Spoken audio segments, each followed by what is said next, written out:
Welcome everyone to Vested Interest. This is Shane, and in this video we are going to wrap up the month of April. I know we're a few days into the month of May now, but we're going to take a look at all of the dividends and options received in the month of April and put a bow on that one. But before we get into the video, I'd like to take a moment to thank everyone who's taken the time to watch, comment, and subscribe to the channel. I really do appreciate it. And for those of you who may be stopping by for the first time, on this channel, we focus on dividend growth investing.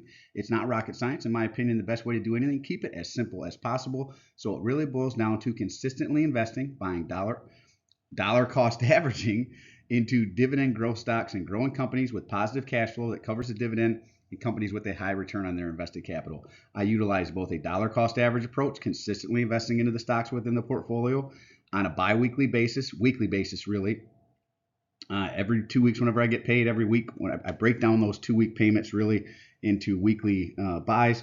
But I also do large purchases whenever I have extra funds, when I get a bonus, maybe I do a side job, something like that.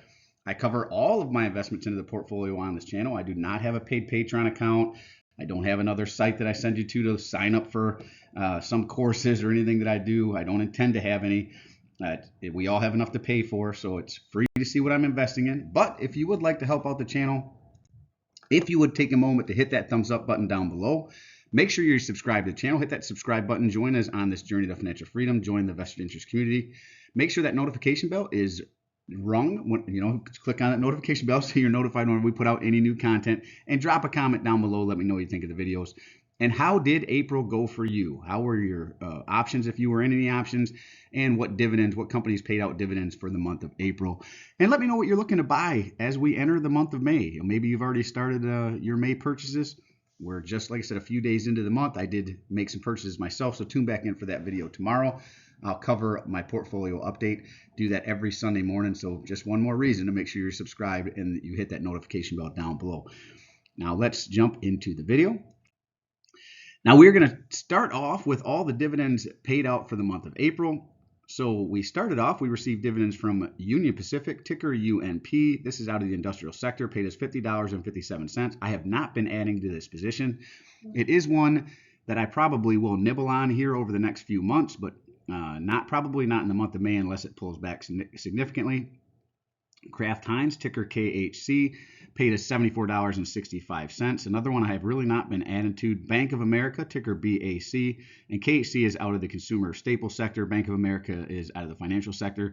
Bank of America paid us $38.22.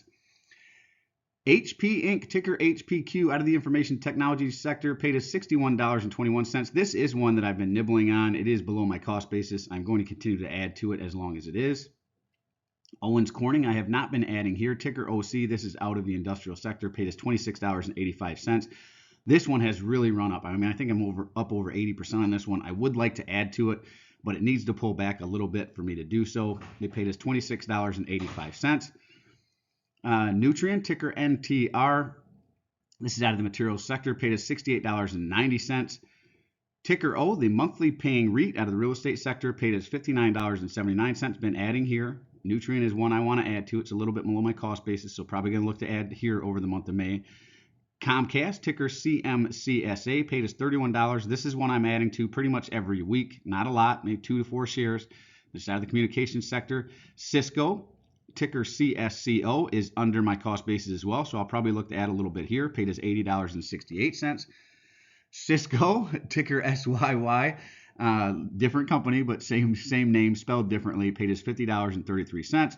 Another one I might nibble on a little bit, but it is a little over my cost basis, but I like the company. I like where they're at. I don't mind probably adding a couple shares over the month of May to this one either. A lot of these I'm going to be looking to add to over the month of May. Not a lot. Like I said, just nibbling a couple, 2, maybe 4 shares here and there over the month of May. All total, we received $542.20 in dividends.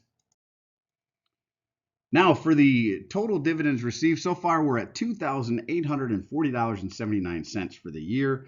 You can see the $542.20 there for April. Then going back to January, $478.27. February, $854.63. March, $965.69. And there again, April, $542.20 for a total of $2,840.79. And as you can see, I do have them color coded. So January paid out again in April. We'll pay out again in July, and we'll pay out again in October. So the white all pay out in the same month. February, same thing, pays out again in the month of May, the month that we're in right now, again in August, and again in November. And then March's dividends will pay out again in June, September, and December. So that's what the color coding is for. That shows all the positions will pay out those months. Now, some positions within the portfolio, like Realty Income, ticker O, they pay out every month, so they'll be in all of these. But now over to the options. We had a decent month in options. We received $169.70, and really we just ran options on two different positions, Johnson & Johnson and our BABA position, right? You can see here on April 8th, we ran covered calls on both positions, covered calls on the 15th, covered calls on the 22nd. We actually tried to run some covered calls this last week. They did not hit, and BABA really pulled up here. J&J did as well. I think it ended the week, and it's funny to say that because it's been down in the low to mid 140s, and it finally hit 149. So that's an increase for Johnson & Johnson right now.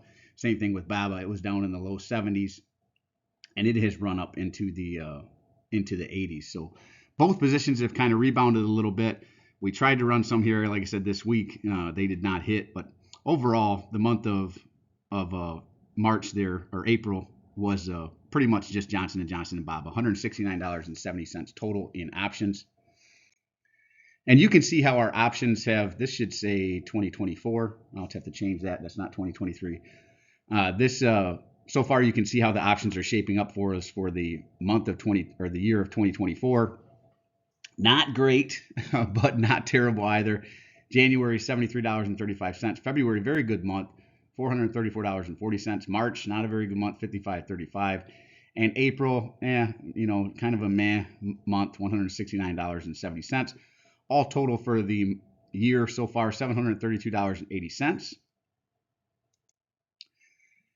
March's cash flow, options, and dividends received $711.90. Total dividends for the year, $2,840.79. Total options for the year, $732.80. And that is a total cash flow of $3,000, which is just the total dividends and total options.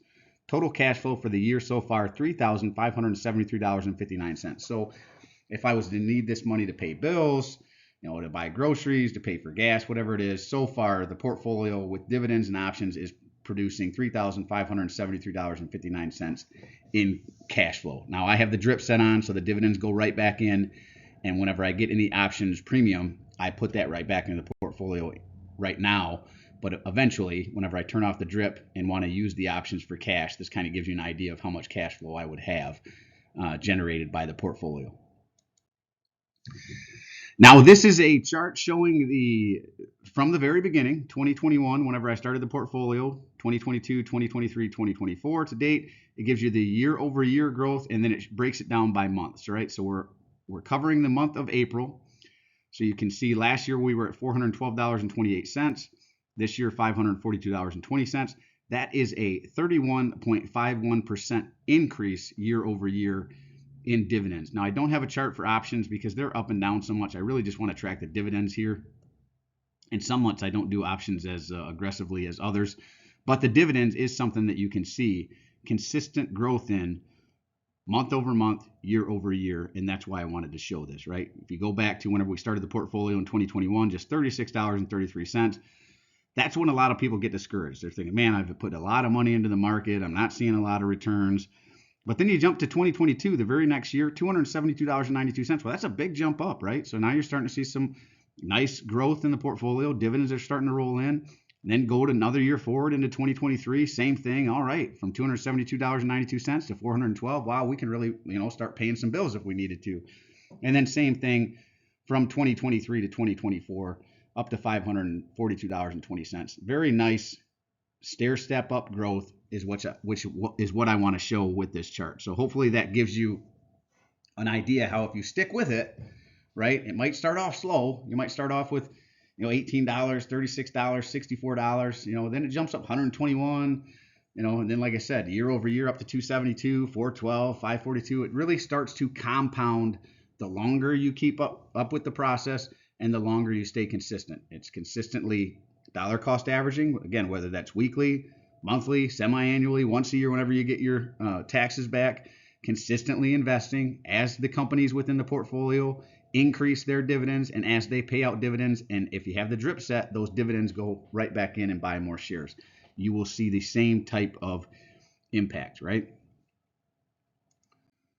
Well, that is really it for this one. As always, appreciate you stopping by. If you haven't done so already, don't forget to show me some love. Hit that thumbs up, ring the notification bell. Most importantly, hit that subscribe button. Join us on this journey to financial freedom. Join the vested interest community, building a community of like-minded dividend growth investors. Hopefully, these videos give you some encouragement and some ideas of what I'm doing, why I'm doing it, how it works over time, and you can start your own portfolio if you have not done so already. I do personally read and respond to the comments. I'm always interested to read your questions, opinions, or suggestions for future topics. I do a stock pick of the day series Monday through Thursday. So if you have a company you'd like me to do a quick review on using my screener, go ahead and drop it down in the comment section below, and I will work it into the rotation. And this is Shane signing off, wishing peace and prosperity to you and yours. And remember, financial security comes to those who take a vested interest. Hey, thanks for stopping by. Hope you have a great weekend, and we'll see you in the next one. I'm not a financial advisor. Nothing in this presentation should be considered financial advice. I'm only sharing my opinion and investing for educational and entertainment purposes. Investing involves risk and money. Should never invest any amount of company. Always do your own research, invest based on your situation and circumstances, and select criteria or seek the advice counsel certified financial advisor.